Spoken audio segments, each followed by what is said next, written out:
Thunder Bay, A Time to Remember, Part 3. The Great War ended, and its end marked the beginning of a new era. For Port Arthur and Fort William, the isolation of preceding years was over. Men from the Lakehead had marched in England and France and Germany, even onto the frozen steppes of Russia. And from war-torn Europe came wave after wave of immigrants, forging a lasting link between the Twin Cities and the rest of the world. As they faced the tumult of the 20s, the cities began to reflect more and more national and international events. When trade unions struggled for recognition, there was violence. Striking workers battled police in the coal dock section of Fort William. The area was virtually in a state of siege as riots and shootings erupted. The fear of communism led to repressive measures, and a Russian baker was given a 2-year prison sentence for possessing Bolshevik literature. The war in Europe was over. The battle for better wages and working conditions, and the battle for men's minds, was just beginning. Everywhere there was change. Everywhere but in the spirit of competition between the Lakehead cities. Travel through the no-man's land that divided them was easily accomplished by 1919 with regular streetcar service, the horse and buggy, and automobiles. But contact between the communities only seemed to intensify their rivalry. They never lost an opportunity to claim superiority over one another. Fort William happily announced that Port Arthur Day at the fair had attracted a large crowd, almost as large as the crowd on Fort William Day.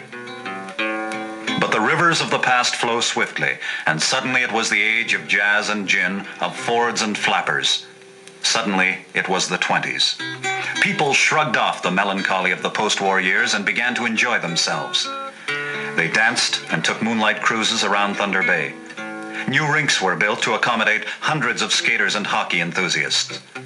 In Port Arthur, there were toboggan parties on slides a mile long.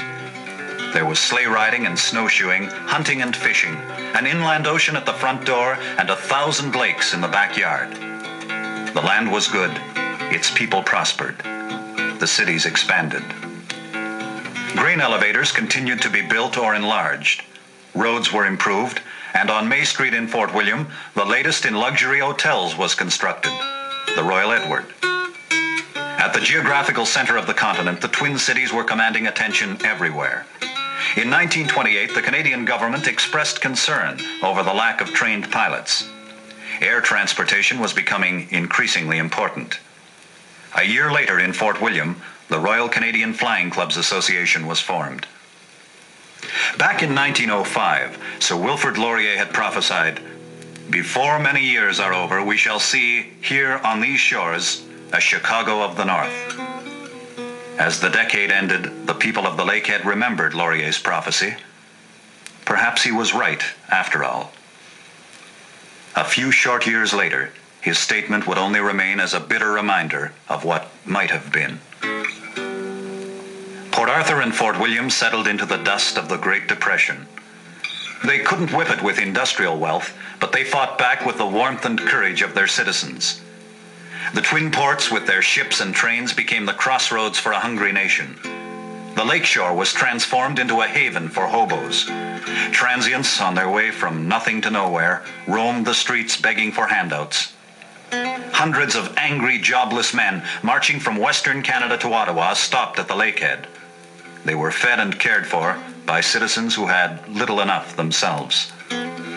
People went on relief. There was nowhere else to go. Of course, there were the movies. For a few pennies, you could sit for hours in the Lyceum or Colonial or Orpheum theaters. Or you could stay home and listen to the radio. The summers were hot and dry. The winters cold and endless, with never enough coal or wood to feed the furnaces. Before the lake froze over, herring boats came in. There was always a free sack full of fish for boys who waited on the docks. For a while at least, there would be food. Desperate men pleaded for assistance, and when their pleas went unanswered, they threatened. A detachment of the RCMP rode into the Lakehead, and there was more violence. These were the sad times. With inborn strength and stubbornness, the people of Thunder Bay struggled on. In Fort William, the sanatorium was built, and work was begun on the municipal airport. Men worked wherever and whenever they could, with the railroads on extra gangs, on highway construction, in the grain elevators, in logging camps, and in paper mills. And when there was no work, they played. The Co-op Dairy in Port Arthur built a rink and flooded it with skim milk. Where else in the world could you skate on milk? There were free band concerts in Waverly Park every Sunday, and every year there were elections. And if, in Port Arthur, the same man was elected every year, well, he was the most colorful mayor in Canada, wasn't he? Charles W. Cox was mayor of Port Arthur from 1934 to 1948. He understood the people of the Lakehead as well as anyone, and better than most. He searched out his support among the grassroots. When he won an election, the grassroots shared in his victory. Cox was often impatient with the democratic processes. He'd listen to his council, then often as not do exactly as he pleased. Charlie Cox was brash and earthy and blunt. He was enthusiastic, irascible, and charming. And he had a notion that Port Arthur and Fort William should become one city. Fort William thought otherwise. While mayor of Port Arthur in 1948, Cox tried to become the mayor of Fort William as well. When he was defeated by Hubert Badani, a man as influential in local politics as himself, he merely pointed to the record turnout of voters and smiled. As the 30s progressed, the cities seemed more determined than ever to outdo each other. From the beginning, the game of hockey focused their competitiveness and underlined its paradoxes. Port Arthur had never forgiven Fort William for sweeping those first 4 games back in 1882. Then, in 1922, Fort William Vets won the Memorial Cup. But in 1925, 1926, and 1929, Port Arthur claimed the Allen Cup.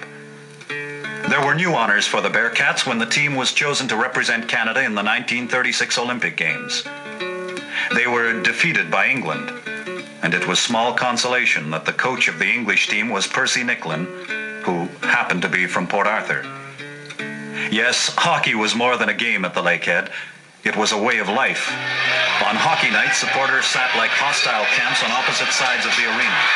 They cheered on their respective teams, shouted abuse at their opponents, and generally created the impression that a minor war was about to erupt.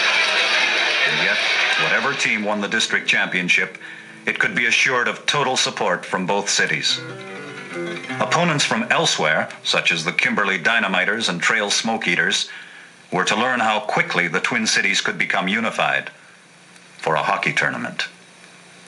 When Port Arthur Bearcats won the Allen Cup in 1939, Fort William rejoiced. During those dark and bitter days, hockey teams bolstered the pride of Thunder Bay and gave its population something to cheer about. Chabot, Laprade, Nash and O'Leary, Bodner, Stewart and Poyle set a standard of excellence that was to inspire future generations of Lakehead hockey players. Hockey became almost another industry, an industry that provided the NHL with some of its brightest stars.